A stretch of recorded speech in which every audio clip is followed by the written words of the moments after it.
Ընտրություններից հետո համատարած ձերբակալումներ ու կալանավորումներ են։ Ակնհայտ էր, որ եթե Փաշինյանը վերարտադրվի,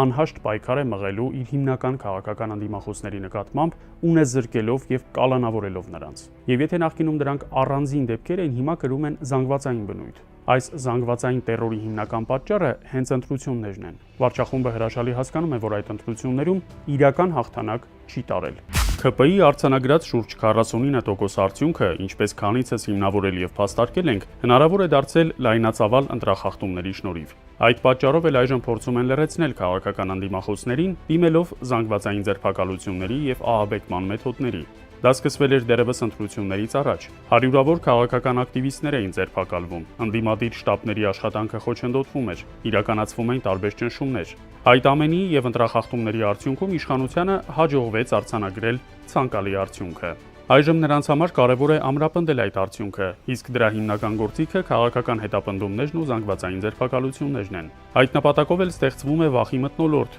հարուցվում են ծանր քրեական գործեր, որ հնարավորինս ճնշվի ընդդիմադիր գործունեությունը։ Վարչախմբին անհրաժեշտ է խորհրդարանում ավելի մեծ վերահսկողություն, այդ թվում սահմանադրական փոփոխություններ իրականացնելու համար։ Գագիկ Ծառուկյանին եւ ԲՀԿ-ին քաղաքական գործընթացներից դուրս թողնելը եւս այդ տրամաբանության մեջ է տեղավորվում։ Սակայն դա էլ բավարար չէ։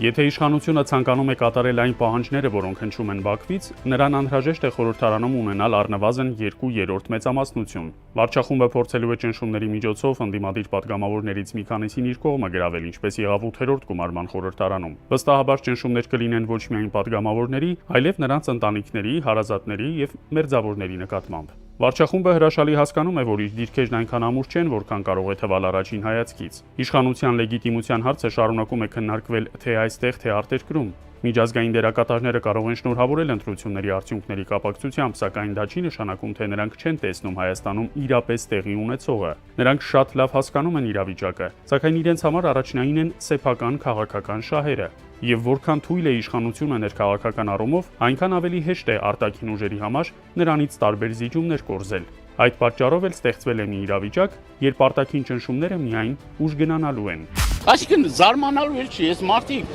էլ վաղուց արդեն կարմիր գծեր չունեն։ Պարզ է, չէ, եթե այդ մարդիկ գնում են մայրաթոր եւ դուրը ջարդում են, մայրաթորի դուրը ջարդում են, բարձրանում են խոյակների վրա, իրենց այդ պահվածքով դրսևորում են, հայհոյախառն խոսույթով հանդես են գալիս։ Այդ մարդկանցից ավել ինչ ակնկալեք։ Ակնկալելու ոչ մի բան չկա։ Այսինքն կոնկրետ հստակ կա ուղղվածություն, կա գիծ, որը որ այս մարդիկ առաջնորդվում են։ Բոլոր կարմիր գծերը վաղուց արդեն հատել են, անցել են։ Իշխանությունը չի կարող լրացնել 100 հազարավոր մարդկանց, բայց կարող է ստեղծել այնպիսի մթնոլորտ, ուր մարդիկ կվախենան հրապարակայնորեն իրենց կարծիքն արտահայտելուց։ Մարդը կարող է գնալ ընտրության եւ իր քվեարկությամբ արտահայտել դիրքորոշում, բայց հետո չցանկանալ բարձրաձայն խոսել, մասնակցել քաղաքական գործընթացների կամ հրապարակային պայքարի։ Հենց այդ վախի մթնոլորտն է, որ փորձում է ստեղծել իշխանությունը։ Օրինակ, վարչախումբն արագորեն փոփոխություններ իրականացրեց ընտրական կարգավորումների մեջ, սահմանափակելով արտերկրում բնակվող բազմաթիվ քաղաքացիների մասնակցության հնարավորությունը։ Նման քայլերը հակասում են ժողովրդավարական սկզբունքներին, քանի որ Հայաստանի քաղաքացին չպետք է զրկվի իր ընտրական իրավունքից։ Սա մի կողմից ցույց է տալիս վարչախմբի կոշտ մոտեցումները, մյուս կողմից նաև նրա անհանգստությունը։ Եթե իշխանությունն իրեն իսկապես վստահ եւ ուժեղ զգար, նման լայնածավալ ճնշումների անհրաժեշտություն չէր ունենա։ Վարչախումբը փորձում է ցույց տալ, որ ցանկացած քաղաքական ուժ կամ անհատ, որը կարող է քննադատել իր քաղաքականությունը, կարող է ենթարկվել ճնշումների։ Վարչախումբը շատ լավ հասկանում է, որ առաջիկայում ստիպված է լինելու գնալ լուրջ արտաքին քաղաքական զիջումների։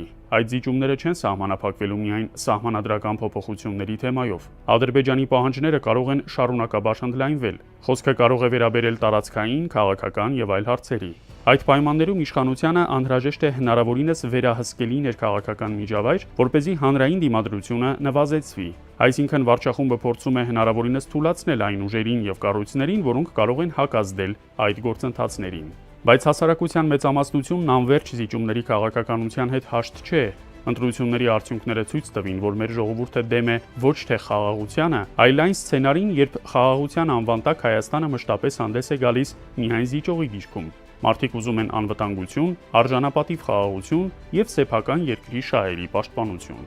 Չի կարող պետության մեջ,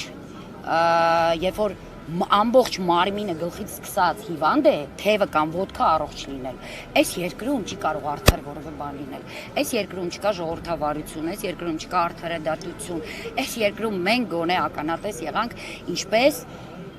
բոլորիս աչքի առաջ գեղեցիկ ուղակի թվեր նկարեցին։ Քանի դեռ վարչախումբը շարունակում է հանդես գալ միակողմանի զիջումների դիրքերից, Ադրբեջանը շարունակելու է համալրել Հայաստանին ներկայացվող պահանջ նախապայմանների ցանկը։ Այդ պատճառով հրատապ է ունենալ այնպիսի քաղաքականություն, որը հիմնված կլինի ոչ թե արտաքին ճնշումներին արձագանքելու, դրանց հագուրդ տալու, այլ Հայաստանի պետական ազգային շահերի հիման վրա։ Հայաստանի թուլացած դիրքը տարբեր ուժերին հնարավորություն է տալիս շահագործելու դա եւ անվերջ զիջումներ կորզելու։ Դա պետք է խափանել եւ հնարավորինս շուտ։ Իսկ պայքարը շարունակվում է։